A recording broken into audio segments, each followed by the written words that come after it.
자, 오늘은 23과입니다. 예수님은 누구신가? 23과는 이사야서에 나타난 예수님을 설명합니다. 그런데 이사야서는 예수님에 대한 메시아에 대한 예언이 가장 많은 구약 성경 중에서 가장 많은 그런 책입니다.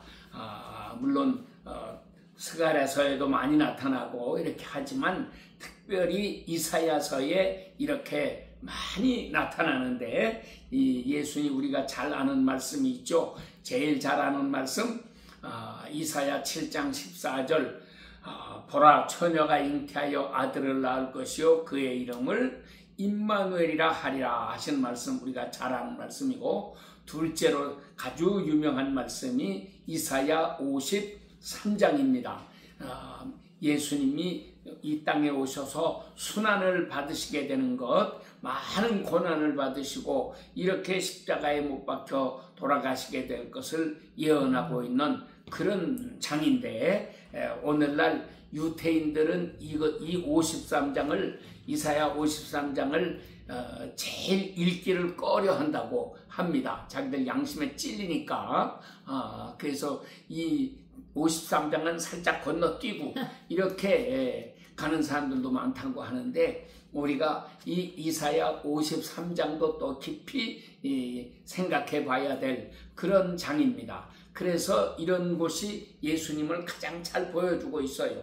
그런데 오늘은 그 가운데서 셋째로 중요한 것을 먼저 다루려고 합니다. 이사야 9장입니다. 6절과 7절에 이렇게 설명합니다. 이는 한 아기가 우리에게 낳고 한 아들을 우리에게 주신 바 되었는데, 그의 어깨에는 정사를 메었고 그의 이름은 첫째 기묘한 모사라, 둘째 전능하신 하나님이라, 셋째 영존하시는 아버지라, 넷째 평강의 왕이라 할 것임이라. 그렇게 설명했어요. 그 정사와 평강의 더함이 무궁하며 또 다윗의 왕좌와 그의 나라에 군림하여 그 나라를 굳게 세우고 지금 이후로 영원히 정의와 공의로 그것을 보존하실 것이라. 만군의 여호와의 열심히 일을 이루시리라. 이렇게 설명하고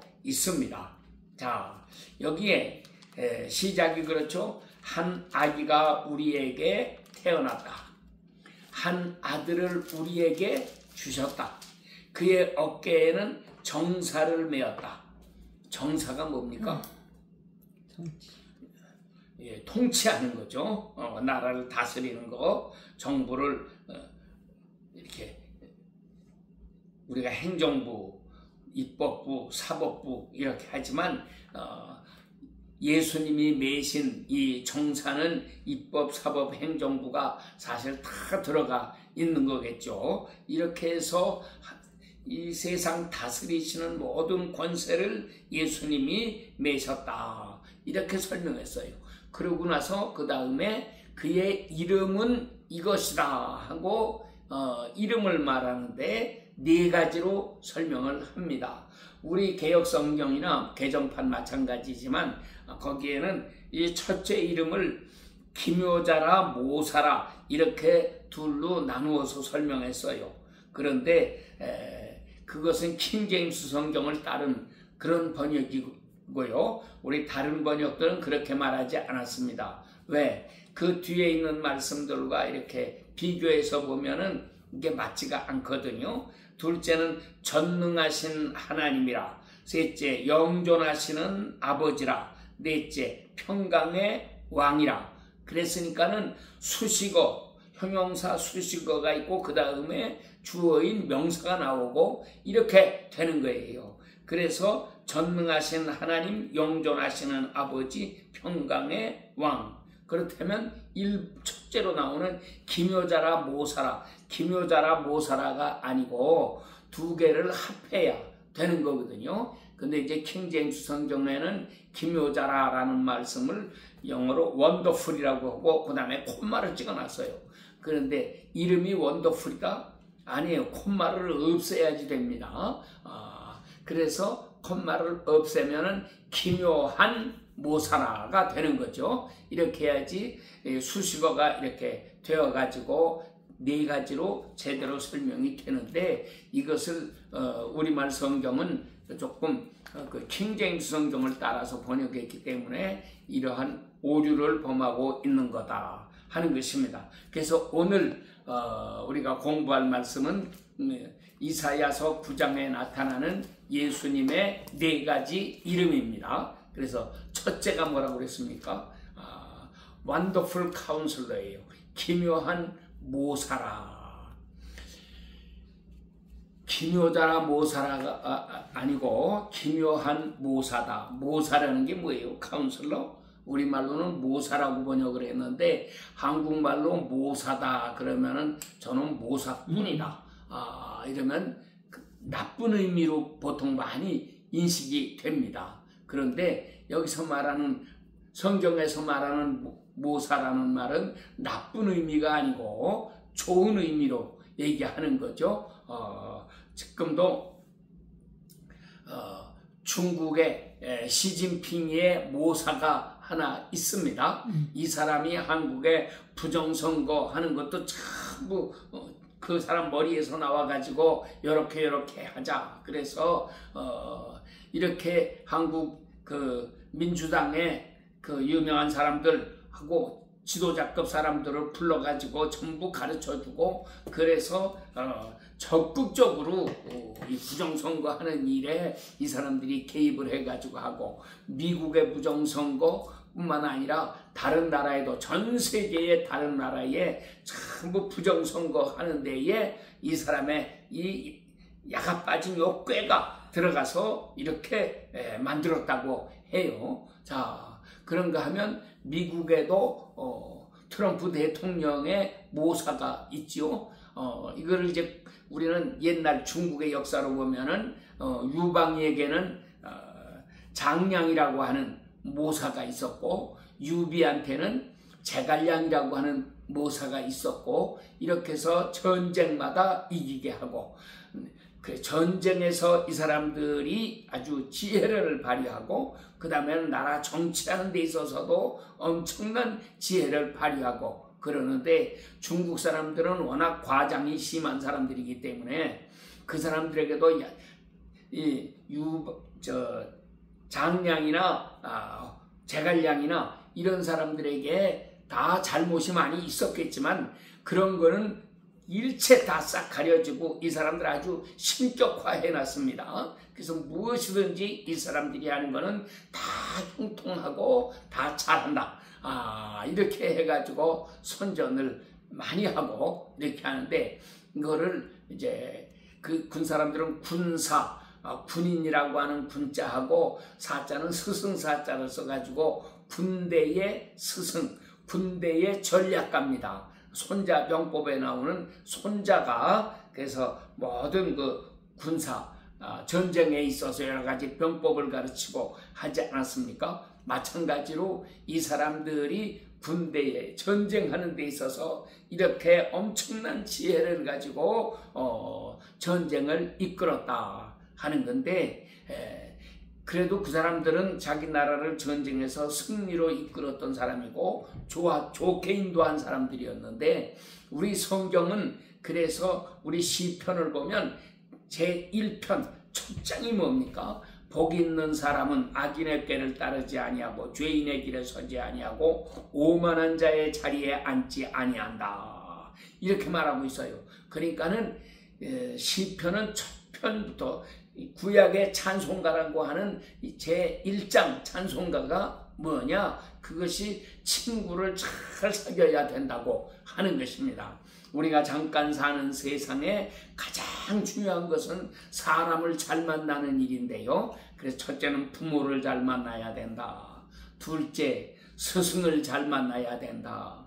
셋째, 친구를 잘 만나야 된다. 내 친구 중에서도 특별히 아내나 남편을 잘 만나야 된다. 이거는 대원칙입니다. 이거 잘못 만나면 완전히 인생은 망치는 게 되는 거예요. 그래서 성경이 이렇게 선포하고 있는데, 그래서 우리가 세상 사는 동안에 부모는 내가 선택해서 만나는 게 아니니까 어쩔 수가 없는 거지만, 둘째로 스승을 잘 만나는 거는 우리가 정말 잘 선택해야 되는 가장 중요한 과제고요. 그래서 좋은 선생님을 만나면 크게 형통할 수 있는 사람이 된다 하는 것입니다. 그래서 피아노를 배우는 아이들도 그렇고 체육, 운동을 하는 사람들도 그렇고 좋은 스승을 만나면 훌륭한 사람으로 이렇게 세계적인 인물로 자라날 수가 있는 거고, 스승을 잘못 만나면 별 볼 일 없는 사람으로 이렇게 하다가 끝나버리고야 마는 것입니다. 특별히 우리가 신앙생활을 하는 데 있어서 좋은 스승을 만난다고 하는 것은 너무나 중요한 일입니다. 그래서 여러분들이 신앙생활을 하는데 그냥 교회 왔다 갔다 다니고 믿는 척하고 이렇게 하는 것에서 끝나지 말고 좋은 스승을 만나게 되기를 위해서 기도해야 합니다. 또 더 중요한 거는 스승을 알아볼 수 있는 눈이 있어야죠. 좋은 스승을 만나도 그 스승이 좋은 선생인지 나쁜 선생인지를 분별할 수가 없게 되면 우리는 좋은 선생을 만나지 못합니다. 만나봤자 소용이 없잖아요. 그리고 오히려 잘못된 스승, 나에게 달콤한 말을 해주고 내 귀를 즐겁게 해주고 하는 그런 스승을 따라가다가 결국 멸망의 길에 빠져들어갈 수밖에 없는 것입니다. 그래서 우리 신앙생활에 있어서도 특별히 좋은 스승을 만나야 한다. 그래서 그 예수님을 가리켜서 하시는 말씀이, 예수님은 첫째가 모사인데 어떠한 모사냐? 기묘한 모사다. 영어로는 Wonderful Counselor예요. 그래서 원더풀이라고 하는 말은 그냥 기묘하다는 얘기가 아니고 놀랍다고 하는 거죠. 내 생각을 훨씬 뛰어넘는 그런 분이시다. 그래서 예수님이 하시는 일은 하나하나가 전부 원더풀입니다.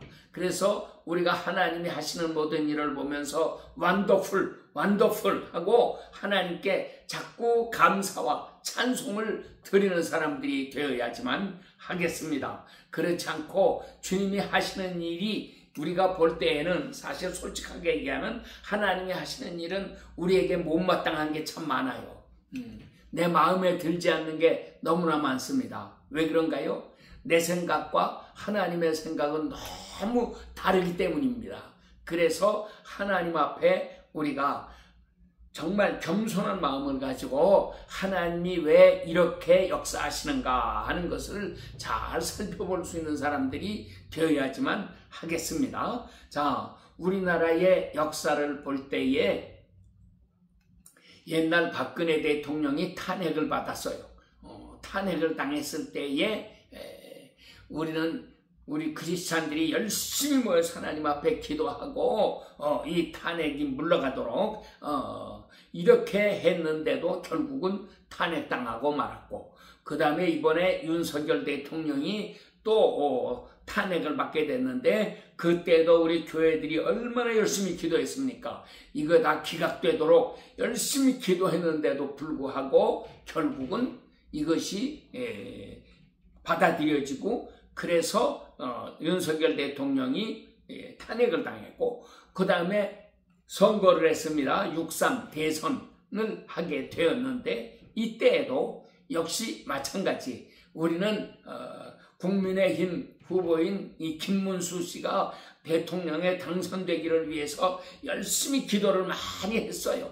그랬는데 결과는 어떻게 됐느냐? 완전히 엉뚱하게 됐습니다. 이재명이가 대통령이 됐어요. 이런 일로 인해 가지고 우리 성도들은 많이 낙심이 되기도 하고 상심을 받기도 하고, 그래 가지고 하나님 왜 우리 기도를 안 들어주십니까 하고 원망도 하고 그러는데, 그거는 다 우리 인간의 뜻입니다.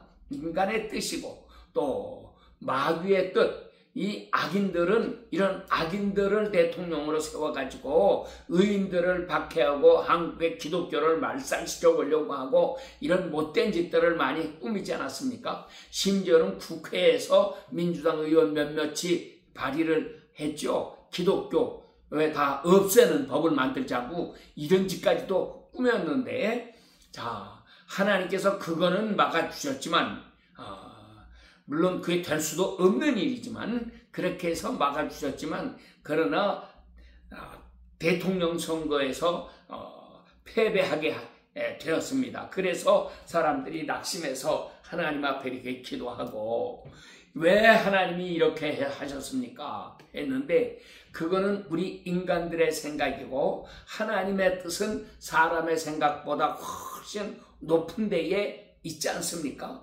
그래서 내 생각은 너희 생각보다 높으며 내 길은 너희 길보다 높으니라. 이게 이사야 55장 7절 8절에 이런 말씀이 이렇게 나타나죠. 그래서 우리는 하나님의 뜻을 알지 못하고 하나님의 길을 알지 못하기 때문에 낙심하기가 쉬운 거예요. 그런데 하나님은 원더풀 카운슬러다. 아주 신묘한 모사다. 그래서 하나님은 우리와는 전혀 다른 생각을 가지고 우리를 이끌고 계십니다. 대통령에 대한 얘기뿐만이 아니라 우리나라의 통일 문제도 역시 마찬가지입니다. 우리 인간들은 옛날 6.25 전쟁이 일어났을 때에 메가더 원수의 말대로 만주에 원자탄을 투하했으면은 중공이 쫓겨나고 결국 우리나라가 통일됐을 것이다 하고 강하게 이렇게 주장을 하는 사람들이 많이 있었는데, 박정희 대통령이 이 군사혁명을 일으키고 아직 대통령 되기 전에 미국을 방문했습니다. 미국 방문해가지고 기자회견을 했는데 기자 한 사람이 그걸 물었어요. 만약에 6.25 전쟁 때에 메가더 장군의 말대로 만주에 원자탄을 폭격을 했다면 어떻게 되었을 거라고 생각합니까? 이거는 박정희 대통령도 그때에 전혀 예상하지 못했던 그런 너무나 엉뚱하고 어려운 질문이었는데, 그때 이분이 참 지혜롭게 대답을 했다고 그래요. 그의 대답이 뭐였습니까? 그것은 아무도 알 수 없는 일이다. 만약에 거기에 만주에 원자탄을 떨어뜨려가지고 이것이 더 좋은 일이 되었을지 더 나쁜 일이 되었을지는 그거는 우리가 어떻게 알 수 있겠느냐. 이런 식으로 대답을 했다고 그래가지고 굉장히 아주 박정희 대통령이 참 지혜로운 대답을 했다고, 오히려 질문한 미국 기자가 머쓱해지는 이제 그런 일들이 있었다고 얘기를 하는데, 사람의 생각으로는 그렇게 하면은 뭐가 될 것 같았어요. 지금도 우리가 생각하는 거는 마찬가지입니다. 빨리 오늘이라도 당장 통일됐으면 좋겠다. 그렇게 생각하지만, 그러나 하나님은 그 당장 통일시켜 주시는 게 아니죠. 우리가 생각하기에는 김문수 씨가 대통령이 되었으면 좋았을 거다. 그렇게 하지만, 그러나 그것이 더 좋게 될지 더 나쁘게 될지는 아무도 모르는 일이에요. 근데 하나님의 큰 섭리 가운데, 하나님의 계획 가운데 있습니다. 이 하나님의 계획, 하나님의 이런 여러 가지 섭리의 방법, 이것이 원더풀 카운슬러죠. 우리 하나님은 이렇게 하신다. 그래서 예수님은 이런 놀라운 섭리와 이런 계획을 가지고 우리를 이끌고 계신다. 그래서 우리가 하나님 앞에 기도할 때 하나님 이렇게 해 주세요. 이렇게 하시지 않으면 안 됩니다. 꼭 해 주세요. 이렇게 기도하는 게 아니고 나는 이렇게 했으면 좋겠다고 생각합니다. 그런데 하나님의 뜻대로 해 주세요 하고 하나님께 내 생각 자체를 맡겨야 됩니다. 심지어 우리 예수님도 겟세마네 동산에서 할 수만 있거든 이 잔을 내게서 지나가게 해 주시옵소서라고 기도하셨는데, 꼭 그렇게 해야 됩니다 하고 강요하는 것이 아니고, 이렇게 하지만 그러나 하나님의 뜻이어든 이렇게 해달라고 하는 거고, 하나님의 뜻이 아니라면 내가 고난당하는 것도 나는 순종하겠습니다 하는 이런 자세를 가지고 기도를 하셨습니다. 그러므로 우리가 기도하던 것이 그대로 이루어지지 않았다고 해서 낙심하거나 불평하거나 원망하거나 이런 사람들이 되지 말고, 이것이 안 되었어도 오히려 감사할 수 있고 하나님의 더 큰 계획이 있으시고 더 큰 이런 그 뜻이 거기에 숨어 있다고 하는 것을 바라보면서 하나님께 감사하는 사람들이 되어야지만 하겠습니다. 이것을 가리켜서 원더풀 카운슬러라고 했습니다. 그래서 우리말로는 이렇게 기묘한 모사다 그러고 번역을 했는데, 정말 원더풀한 전략가요, 지혜자요, 그렇단 말입니다. 그래서 우리가 예수님을 이렇게 놀라우신 분인 줄을 알고 그 예수님을 정말 성심을 다해서 잘 섬길 수 있는 아름다운 생활이 이루어져야지만 하겠습니다. 자, 둘째는 뭐라고 했습니까? 전능하신 하나님이라 이렇게 설명하고 있죠. 예수님이 바로 전능하신 하나님이라고 말씀합니다. 이건 엄청난 고백입니다. 예수님이 세상에 오셔서도 하나님은 나의 아버지다, 아버지와 나는 하나다, 이런 말씀을 하시니까 유태인들이 빨끈해가지고요 예수님을 죽이겠다고 이렇게 악을 써댔어요. 그리고 결국 자기들의 욕심대로 자기들의 소원대로 예수님을 죽였습니다. 근데 하나님은 인간들이 이렇게 악에 바쳐서 하는 악한 모든 흉계에 대해서 때때로 허락을 하십니다. 그래서 그들이 자기들의 뜻을 이루었어요. 그렇지만 예수님은 부활하심으로 말미암아 저들을 깜짝 놀라게 만들고 저들을 심히 두려워하게 만드시고 그래서 저들을 깨뜨리셨습니다. 부활하신 예수님, 그래서 승천하신 후에는 성령을 보내주셔서 하나님의 뜻은 그 배후에 더 큰 어떤 계획을 가지고 계시더라 하는 것입니다. 그래서 우리 인생이 이렇게 살아가는 동안에 우리가 열심히 기도하지만 내가 기도한 대로 이루어지지 않았다? 그 낙심할 필요가 하나도 없습니다. 우리 주님께서 다 해주세요. 더 좋게 해주시고 더 놀라운 역사가 일어나도록 인도해 주시는 것입니다. 그래서 우리 주님 앞에 우리가 감사와 찬송을 드리고 이렇게 살아가는 사람들이 되어야지만 하겠습니다. 자, 셋째는 뭐라고 했습니까? 그는 영존하시는 아버지라 이렇게 설명을 했어요. 예수님이 바로 영존하시는 아버지다. 예수님이 하나님 아버지라는 말씀이죠. 그러니까 예수님은 아들이라기보다 예수님이 영존하시는 아버지다. 그 아버지는 영존하시는 분이다. 죽을 수가 없는 분이고 사라질 수가 없는 분이고 없어질 수가 없는 분이다. 그분은 영생이시다. 그런 말씀이죠. 그래서 예수님이 영존하시는 아버지시라. 우리가 이 고백을 드리고 그래서 오늘날 우리는 아버지 앞에 기도하는데 예수의 이름으로 기도한다. 또 예수님이 바로 하나님 아버지와 동등하시다고 하는 것을 알고 기도한다. 또 예수님이 하나님 아버지와 두 개 다른 하나님이 아니고 사실은 한 하나님이시다. 이것을 우리가 믿고 하나님 앞에 기도하는 것입니다. 그래서 영존하시는 그 하나님 아버지 앞에 우리가 감사와 찬송을 늘 드리면서 살아야지 하는 것입니다. 예수님이 바로 영존하시는 아버지십니다. 그 아버지는 영존하시기 때문에 죽을 수도 없고 쇠해질 수도 없고 약해질 수도 없고 사라질 수도 없고 중지할 수도 없고 그분은 영원히 우리에게 아버지로서 존재하고 계시는 것입니다. 그래서 우리가 하나님 앞에 기도하듯이 마찬가지로 예수님께도 기도하는 것입니다. 그래서 우리가 예수님께 기도 잘하는 사람이 영존하시는 아버지가 나와 함께 하시는 것을 알게 되고 그분의 도우심으로 그분의 능력으로 승리할 수 있는 아름다운 믿음의 사람들이 됩니다. 자, 넷째로는 또 뭐라고 했습니까? 평강의 왕이라 이렇게 설명했죠. 예수님은 평강의 왕이십니다. 이것은 참 놀라운 얘기예요. 왕은 왕이신데 어떤 왕이냐? 평강의 왕이시다.